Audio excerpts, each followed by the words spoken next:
哎，你笨寻思，这饭香不香？原定11自驾游，一路向北吃，想着啥时候吃不动了，啥时候回来。结果咔嚓一下子，就从想着什么时候回来，变成琢磨什么时候能出去。出不去就在家做呗，那玩意儿在哪喝多不是吐啊？今天炖我弟手里这条鱼，就当去德玛利了。下粉条的时候，我姑都快乐出声了。他是唯一一个没吃饭也没吃大饼子，秃噜粉条秃噜饱的。还买了点黄喉、丁螺、九肚鱼，给我爸我妈硌的牙，省得他俩嘴闲着老吵吵。家里翻出点茄子来，让我炖鱼里了。老话讲，土豆炖茄子撑死老爷子，完了鲶鱼炖茄子还撑死老爷子。我就纳闷，老爷子招谁惹谁了？怎么这么不扛活呢？为了出去玩，我弟在得物买了个微单，这真是好玩啊！照相嘎嘎的，好看又实用，比专柜还便宜呢。评论区现在有活动，过这村就没这店了。我弟说：“哥，给我照一张呗，看我这水平是不是还行？”来吧，吃酱香了，铁鱼、煎鸡、炒丁、紫管、辣蟹、红排、酱紫、焦酒、杭牛、红肠，就这么几个菜，随便在家吃一口。丁螺我弟算吃明白了，说先亲屁股后亲嘴，一咬嘴里直冒水。我就惦记这一碗鱼子泡饭，再来块肥肠，死而无憾。完我又来一碗鱼肉泡饭，这给我姑急的呀，说你尝尝那粉条子。哎，你别说呀，这玩意儿是比鱼肉好吃。那咱说千滚豆腐万滚鱼，这鱼肉不得炖到黑天才有滋味啊！哎，我们家人真就有这劲儿，就愣等到黑天才开始吃这鱼。完，他们吃挺好，回屋睡觉了。我们哥俩他妈摸黑收拾到11点半。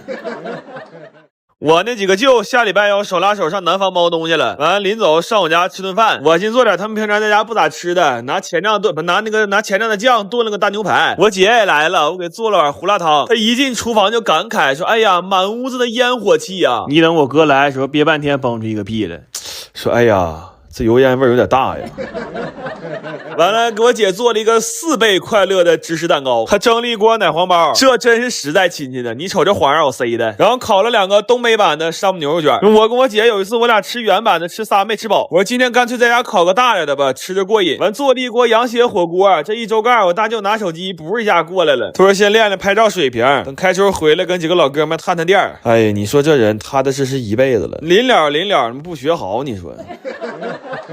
完，我二舅愿意吃辣，我这个卤点鸭货，还炒了一个爆辣的鸡胗和一个更爆辣的酱炒鸭。这个世界可能所有孩子都是含着金钥匙、银钥匙或者塑料钥匙出生的，唯独我二舅是个例外。我感觉他出生的时候含了一管辣根。真的，我在这炒辣鸡，我二舅就说不正宗，这顿给我放辣椒啊！我到后来一度恍惚了，我说正宗辣子鸡是不应该放鸡呀？完了，我姐拿2箱今年有机奶，这个奶香纯正，而且原生的乳蛋白含量特别高。她说这个是纯有机的，让我晚上有空给我奶送过去。这家伙，我第一听说纯有机的，苦喝呀。我姐说你别喝了，我给奶拿的都让你喝了，我这不属于大招砸地去了吗？来吧，全家了，奶包、4汁糕、卤货、辣胗、广牛、辣鸭。歇锅、辣鸡、东牛卷、糊汤。行了，得赶紧吃饭了。我姐饿都拉脸了，说这一会儿瘦好几斤，但是她被我的4汁糕彻底折服了。她说已经很长时间没有这么极致的快乐了。我说那你上一次这么快乐吃的啥呀？她说那天没吃饭，那天给前男友踹了。我最近总是特别想吃夜市卖的烤猪蹄儿，但是这玩意儿订外卖到家就不好吃了，出门还懒得出去，所以我买了400斤鲜猪蹄儿，我打算在家研究这个烤猪蹄的半成品，这样以后在家随时都能吃着刚出锅的了。不过这一次好像有点冒进了，这猪蹄采购量有点大。平时收拾几个没觉得咋地，这一下干400来个人有点麻了。我们从了猪蹄开始就火力全开了，给手套都了着了，但是没想到后来洗猪蹄才是最崩溃的。这每一个猪蹄的脚趾缝里都有猪毛和死皮。不过脱毛这个活吧，干着特别爽，就越干越上头。我后来一度有点分不清，我们到底要做的是一个烤猪蹄的半成品，还是尝试掌握一门修脚的副业。这烤猪蹄我最近试了很多做法，发现好吃的关键是卤汤和烧烤料，但市场上卖的干料都比较压班，所以我们就按照切哈尔烤肉蘸料的配方自己磨了15斤。这玩意儿磨完了，给我弟也差点磨没了。然后卤汤我提前3天就熬上了，这样才能让香料充分释放香味。但是这么大一锅汤烧上之后，屋里就没地方了，那焯好水的猪蹄只能找别的水源去洗。我是万万没想到啊，这一代先是在浴缸里去毛，然后去厕所里洗肉，后来那卤汤甚至还是虹吸的。就现在这活干的真是越来越有那黑作坊的样了。然后猪蹄洗到过了自己那一关之后，就可以去卤泡了。完这会儿待着也没啥事儿，我们就寻思先吃点饭，还买了点肉肉强爽小酌一下。但是没想到这玩意儿劲儿真大呀，一罐8度都感觉2瓶啤酒了。给这俩爹喝的直上腚，非要上雪地里撒点野。他俩作了3、4个小时才醒酒，这才算勉强能接着干活。正好这会儿猪蹄也卤好了，现在不管是颜色还是味道都特别好，稍微凉一下就能拿去烤了。然后卤猪蹄的这锅汤以后就可以当老汤用了。我粗略估算了一下，这锅汤我们要省着点吃的话，基本可以确保在我临走那天席上，他还有机会登场。这个卤好的猪蹄经过果木的熏烤，再撒上一层干料，尤其是这烟飘起来的时候，那香味可太绝了。而且这猪蹄烤的特别糯，完了一点都不腻，皮真的是一抿就化，这肉和筋也特别有滋味。然后把它们都塑封冷藏了，现在家里只需要有一台空气炸锅，3分钟就能吃上夜市同款烤猪蹄。但是后来我发现了一个问题，就是干料经过2次加热之后就没那么香了，所以我们给每一份猪蹄又装订了一份干料。这回这半成品基本就没什么纰漏了，我认为甚至可以达到95%的夜市还原度。而且这猪蹄不光能烤着吃，还可以做成一份强哥同款的猪脚面，这再配上2罐肉肉强爽，这个餐标我认为哪怕放眼整个旧厂街也可以说是相当炸裂。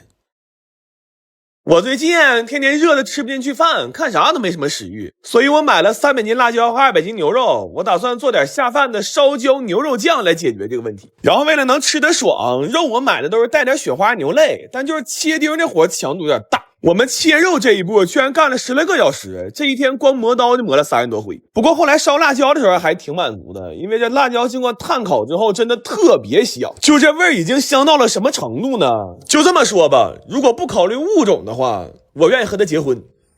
但是后来雷辣椒的时候可太致命了，因为我原本买了一个超大雷体，寻思能干得快点，结果我俩取快递的时候走道卡了，给那玩意儿摔稀碎，后来就只能用这种普通的蒜捣子雷辣椒。我的妈，这小玩意锤300斤辣椒，整整干了一宿啊，好像每一下都在那敲功德呢。而且因为雷的太卖力了，给石棒都磨没了。我当时犹豫了一下，这碗辣椒还能不能要了？但后来我转念一想，辣椒一窜，石灰拔干，那这俩玩意儿一起吃好像也没什么毛病。但是雷完这辣椒实在太累了，我们就寻思吃点诺凡金松露缓一手。这种纯可可脂的巧克力一次炫好几个也没事，关键每个味都特别好吃。茶与可可味的有清新的茶香，吃起来一点都不腻。燕麦可可夹心里还有燕麦脆，吃着咔哧咔哧的特别上头。而且现在还是圣诞款包装，氛围感特别好，太适合和朋友一起分享了。然后吃完巧克力就准备猛干了，但这时候又有个新问题，就是家里这锅炒肉是既炒不下又特别粘，所以为了能加快效率，我火速去订了一个直径1.4米的大铁锅。这锅买回来都绝门了，刷它必须得进锅里刷，而且家里没有任何一样厨具能炒得开这锅里的东西，所以经过我缜密的思考之后，我去买了把铁锹回来炒肉。但是该说不说啊，这铁锅配铁锹炒完的肉是真香啊！最后把炒好的牛肉、捣好的辣椒，还有那些七七八八的调料都放到这大锅里，再拿热油这么一激，我的妈呀！就现在这个酱，要是拌点米饭或者蘸个馒头吃，都香到头了。最绝的是，这里现在还有一股淡淡的烟熏香味，你说这你受得了吗？这个，但是唯一不足的是，这个酱肉太多了，吃2口就容易吃饱了，而且它现在也不配叫烧焦牛肉酱了，要是严谨的按照配料表含量来取名的话，牛肉这俩字得放到前头了。我最近约了几个南方小土豆去贝尔大界玩，但是里边现在排队实在是太邪乎了，所以我买了100多斤山楂。我打算提前在家做点酸奶山楂球，然后带到里边留着排队的时候吃。但是想做这玩意儿就得先做山楂糕。这回处理山楂，我是先去的屁，然后烫软了再去它的核根。这种方法虽然麻烦，但却是最适合我们的，因为我们前2天刚捅了3000多粒山楂。我一点不撒谎，我现在看见这个桶子，心脏就有点生理性的突突。然后这山楂加水打成泥之后就可以过筛了，但这玩意儿因为组织纤维太细了，筛起来巨麻烦，而且用刮板还不吃劲儿，就只能用手干。那后来给我干的指纹都快磨没了。但这都不是最魔鬼的步骤，最魔鬼的是后来熬山楂糕。这玩意儿吧，它没法大火，我们一度熬到了第2天早上4点多。完了熬的时候还特别崩，这小点崩出来一烫一个泡。真的就这么做一次之后，我特别佩服那些能在家给孩子做山楂糕的父母。这要是我家孩子以后跟我说想吃那种没有添加剂的山楂棒棒糖啊，哼，我恨不得上去先给你牙掰碎的。然后麦皮儿，我参考的是最近特别火的酸奶糕的做法，就是奶粉加酸奶一起和成团就可以了。所以最后这个小零食是一块酸奶糕包了几块山楂糕，然后外面还裹了点奶粉。这东西吃起来酸酸甜甜的，特别好吃，关键嚼起来口感还特别紧实，但就是做起来效率太低了。我们一共是做了7、8个小时才传出来300多个球，所以后来我非常果断，就把大部分的山楂糕都直接做成山楂糕了。主要我算了一下，要是想把这些东西都做成酸奶山楂球的话，那可能做完冰雪大世界都化了个嘚儿的了。然后我们就带着这些吃的去勇闯冰雪大世界了。这怕冷，我弟穿了4条裤子，还穿了1条可以加热的袜子。完进来之后，正好看着 M7 超玩馆有活动，我们就先到这儿打了个卡，还买了几瓶 M7 活性益生菌酸奶，超多超活益生菌。这用的是 LGG 活性益生菌，安全亲和，有很好的肠胃粘附性，还减少了90%的蔗糖。这眼瞅要过年了，送礼就送 M7，真是又健康又美味。然后打完卡，我们就去排大滑梯去了。今年这园区里好玩的东西实在太多了，尤其是蹦野迪那段实在太嗨了，我们这顿跟着摇头啊，以至于没等他低蹦完呢，我弟就把脖子给闪了。就看他这个状态，我估计他得带这个脖套回家吃年夜饭了。我最近听说尔滨为了招待企业，快把松花江上的娱乐项目铺满了。我在这附近生活了快30年了，从来没见过这样的盛况。今天的目标只有一个，就是勇闯松花江。哎，这得有个桶，这看着热闹，咱上这去玩去啊！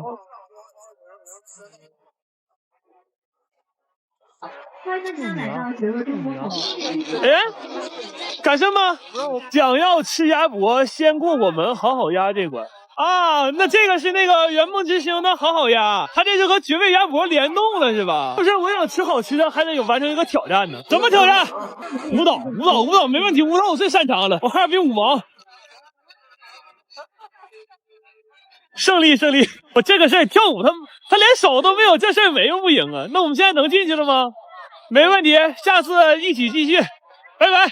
刚跟他好好鸭玩了一会儿，他想玩这个雪圈，那咱们电王水输的人拉赢的人，切记他只会输输的。抽点子不 OK， 险胜。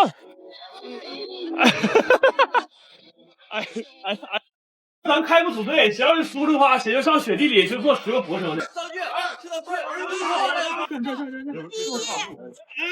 抽第1名。你要说服了，我就拉倒了。不可能服！哎呀！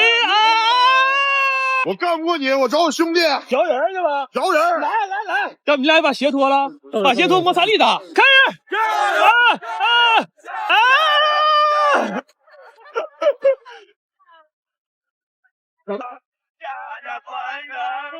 哎呀，玩的好饿呀，就找点吃的去吧。小哥，给我来桶鸭脖呗，免费的，不要免费的，谢谢。到点了，打红包了，人人都有红包，人人都有鸭脖。哇！你抢几个？我抢4个，我抢1打。哎呦，发了！我最近希望大家越来越好。好了，天黑了。玩不动了，大家下播了。我觉得现在的尔滨就是一个巨大的合家欢场所。圆梦这次的合作，也让我们几个体验了一回在一起玩的乐趣。你被推下去了？没有，他那个墙给推下来。今天也要元气满满呀！干杯！谁给我鸭脖拿走了？